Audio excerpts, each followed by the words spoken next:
Back towards goal, hits the post, but tapped in, and there's Sam Bell. Neesmith slays on Cornick, that'll do it. And he make an impact right away. He'll try. Oh, yes! Tommy Caldwell's only gone and done it again.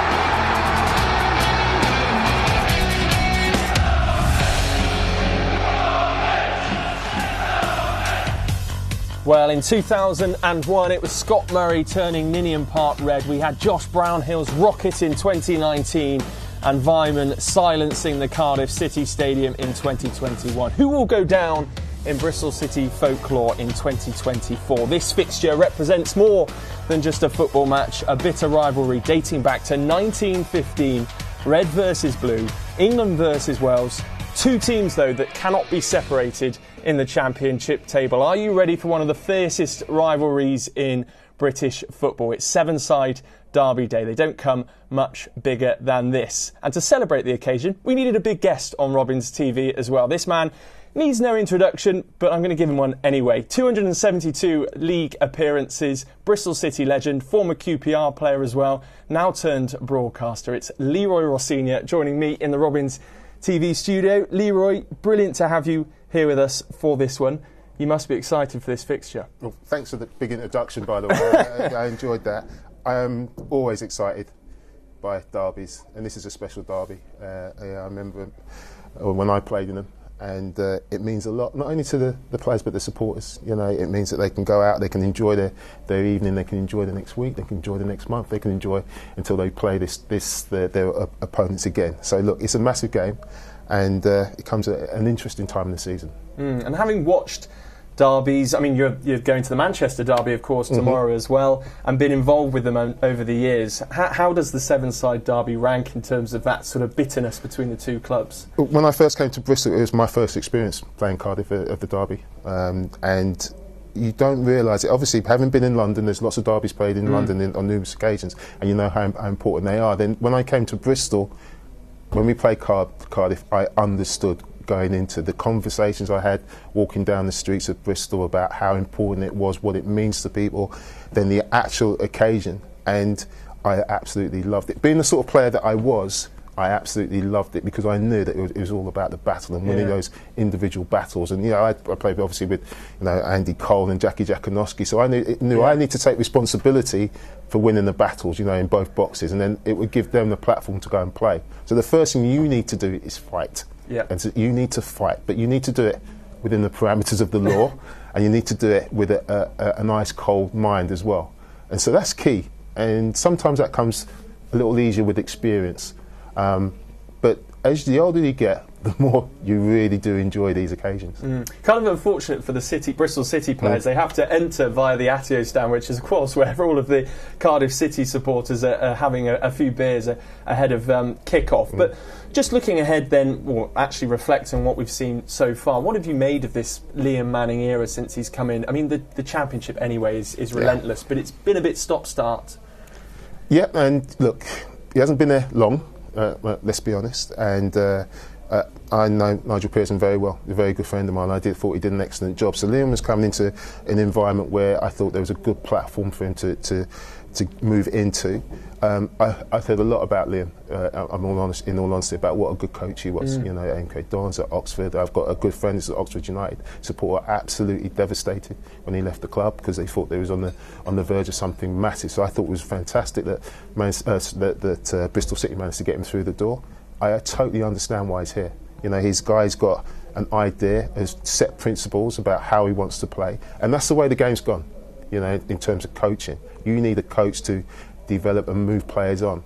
But when you have a coach of Liam's calibre, I think they need time, and they need a block of time, and you don't get that in the Championship. You don't get a block of time to put these things across. I know a couple of weeks ago that the performances, against Middlesbrough and Southampton were absolutely fantastic. But the principles that I think that Liam needs to put in place were kind of highlighted by the results in recent weeks.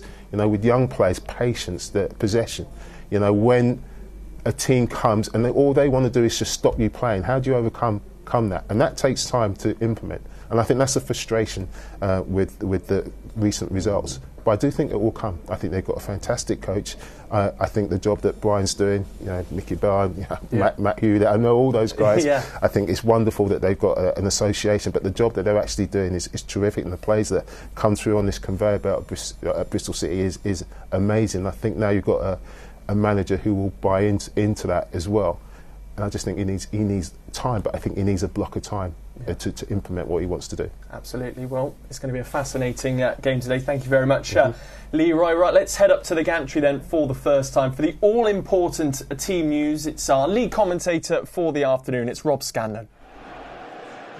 Thanks a lot, Toby. Hello, everyone. A warm welcome to Ashton Gate. The rain is falling, but the atmosphere is building. Both of these sides locked on 44 points in the Sky Bet Championship. The seven-side derby just a few minutes away. So let's take a check on the team news, starting with our visitors from Cardiff. Made the short journey across the River Severn. They're coming off the back of a 2-1 victory over Stoke City, scoring their first home goals since Boxing Day. Errol Bullitt making just the one alteration from that side, with David Turnbull, who's picked up some achievements during his time in Scotland, a couple of SPL titles. He comes into the midfield because Carlin Grant, who scored 5 goals for them this season, one of their bright sparks, is unavailable. So just the one alteration. So the team is in goal. Evan Horvath, who signed from Nottingham Forest in February. A back four from right to left of Perry NG, Nat Phillips, Dimitrios Goutas, Joshua Wilson Esbrand. Then the two holding midfielders will be club captain Joe Rawls, who's been at the club a long time, alongside Greek international Manolis Psyopis.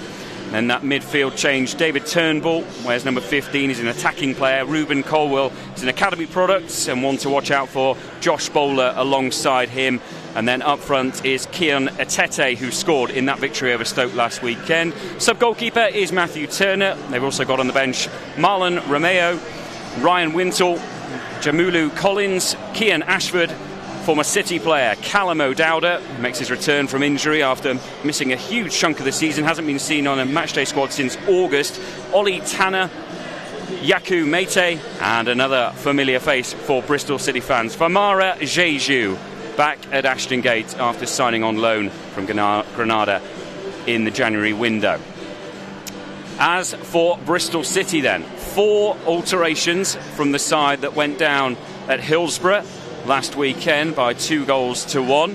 So 4 alterations. McCrory, Roberts, Wells and King makes his first start since the 25th of October. The 4 players to miss out: Campering, Anis Mehmeti and top scorer Tommy Conway moved to the bench. George Tanner not involved today.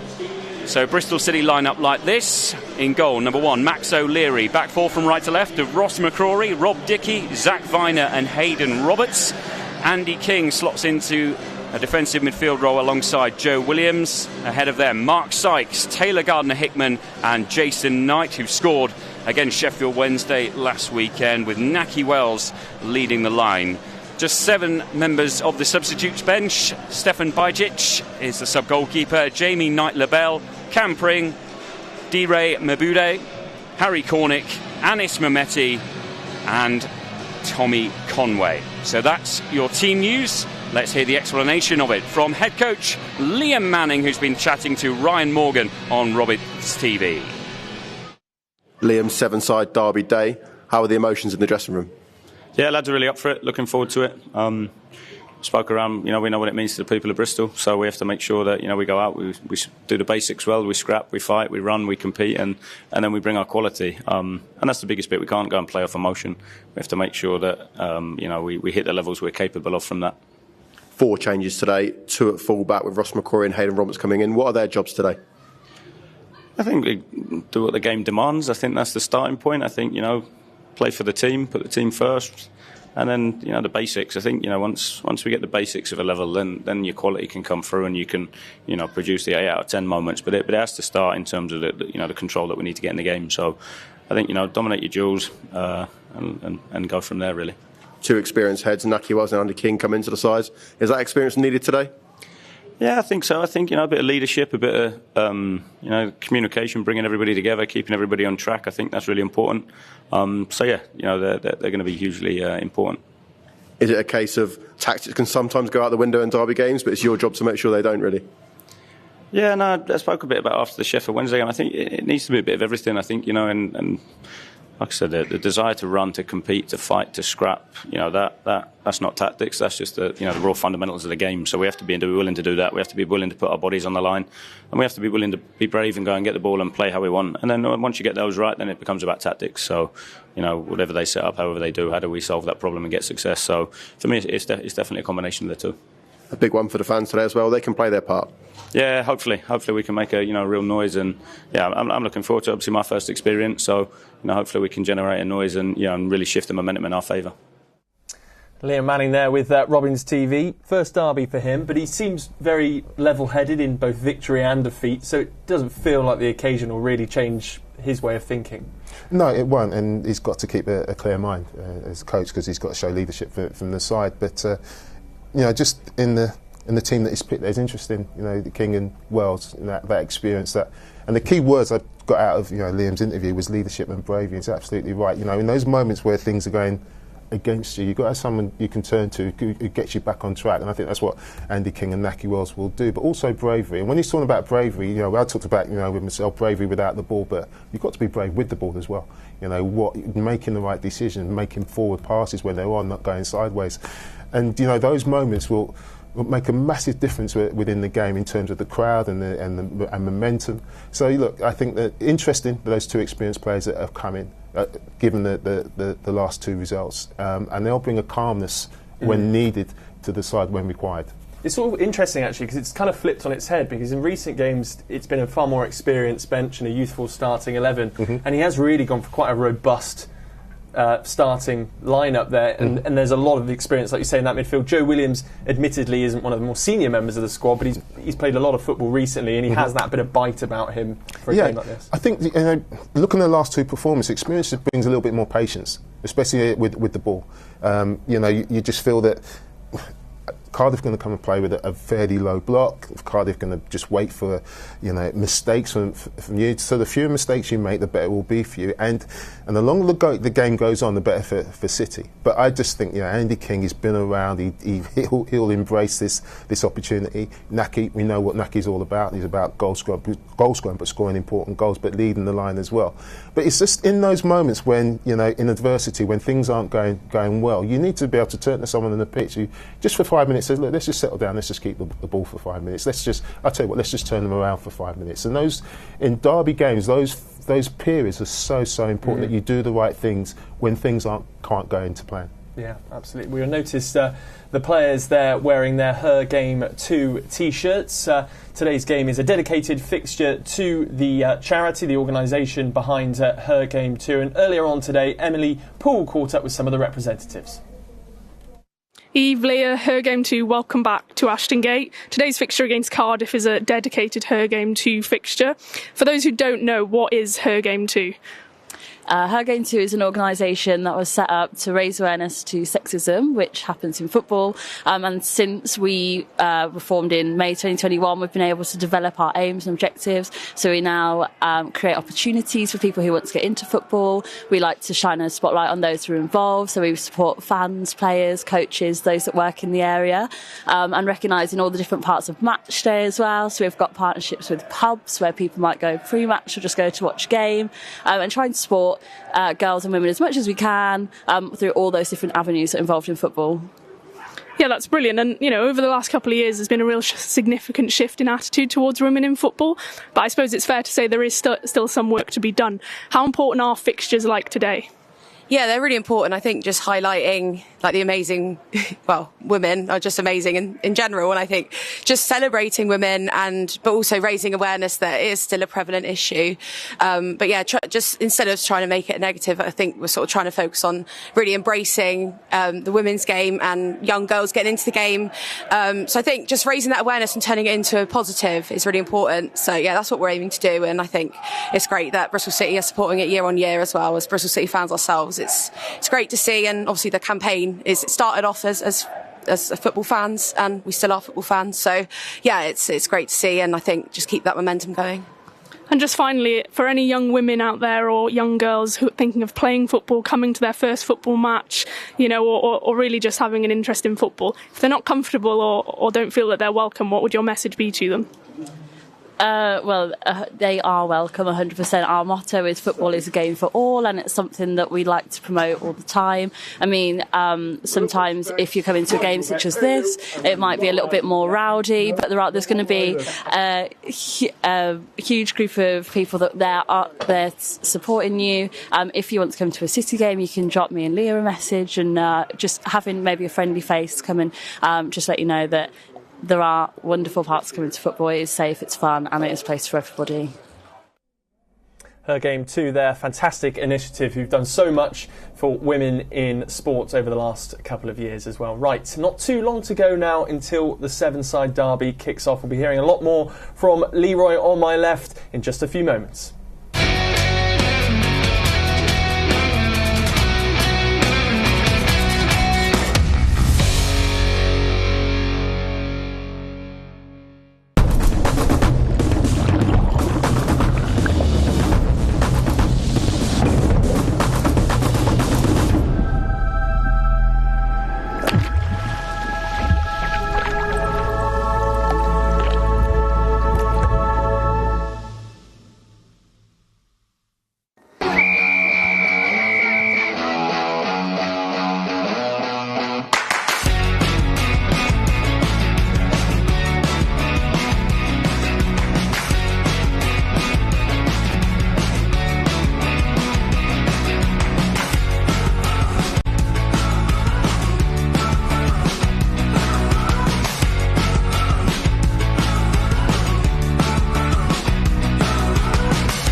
Welcome back to Robins TV. Delighted to have you with us wherever you are watching today around the world. It's seven-side derby day, the fixture everybody looks out for at the start of the new season. But if you're maybe new to this particular fixture and you need bringing up to speed, let's bring you all of the action from the rivalry over the years. Decent hit, fantastic goal. Josh Brownhill scored the opener in the seven-side derby. The seven-side derby, a battle that is about so much more than pride. It's a representation of England versus Wales and which side of the bridge will get bragging rights. These two teams have gone head-to-head for years, so let's remind ourselves of some of the numbers surrounding this particular fixture. This is the 102nd competitive game between Bristol City and Cardiff, the first one taking place in 1915 in an FA Cup fixture which the Robins won 2-0. Eddie Burton scored the first 2 goals of this rivalry at Ashton Gate in front of just 15,000 due to the First World War. City have won this fixture 42 times over the years compared to Cardiff's 38, so while it might be close, Bristol City just about have the edge. John Attio holds the record for goals scored between City and Cardiff, with the big man scoring 5 times against the Bluebirds. Jerry Gow is just behind him, scoring in 4 consecutive games in the 1970s, and a special mention for Andy Vyman, who scored 3 in 1 season, including that volley in Cardiff. The manager who holds the most wins over our Welsh rivals is the legendary Alan Dix. He beat Cardiff 10 times over his 13-year spell, including a dominant period between 1971 and 74, where City won 8 on the spin. It took just 4 minutes for City to turn a classic seven-side derby on its head back in 2001, when Scott Murray scored twice and Lee Matthews put the icing on the cake in Wales. From 1-0 down to 3-1 up, and Scott Murray asking the Bluebirds what they thought of his finishing. It's been too long since we had guests from across the bridge here at Ashton Gate. 559 days, in fact, since Tommy did this. Looking cross and a beauty. Tommy Conway. Rob did this. A very good area. 2-0. Free header for Rob Atkinson. And we all did this. So here's to plenty more goals, celebrations and cider drinking in BS3, and hopefully we can add a couple more numbers to that scoreline. Well, if that doesn't get you excited, nothing will. What a fixture we have in store. And I noticed a nice little finish from you in there, Leroy. Yeah, I thought it was in 1915 at one point, but no, it was in colour. Yeah, I remembered it. And and it said when I don't think I lost against Cardiff. Nice. And let's hope that continues today. Lovely. Right, well, let's look at some of the key bits of analysis that we picked up from some of Cardiff's more recent games, and maybe areas where Bristol City can look to exploit them today. If we have a little reflection on some of their more recent defending. So this is a clip, an example here of Cardiff being dragged out of position. And this is what you need to do against a block of, they've got that four in the back. That's Nat Phillips getting dragged out, and he just comes towards the ball that little bit, and it creates a space in behind him. It's Josh Sargent who finishes this for Norwich. But that initial pass into the front player is key, just to drag them out of their safety positions in the back four. Nat Phillips has come from Liverpool. He's used to pressing, but this Cardiff side, they like to stay in their block. And I just feel that with City, just setting it up, getting the movement, third man running sort of movements will create space in behind that back four. Even though they're deep, you still need to drag them out just that couple of yards.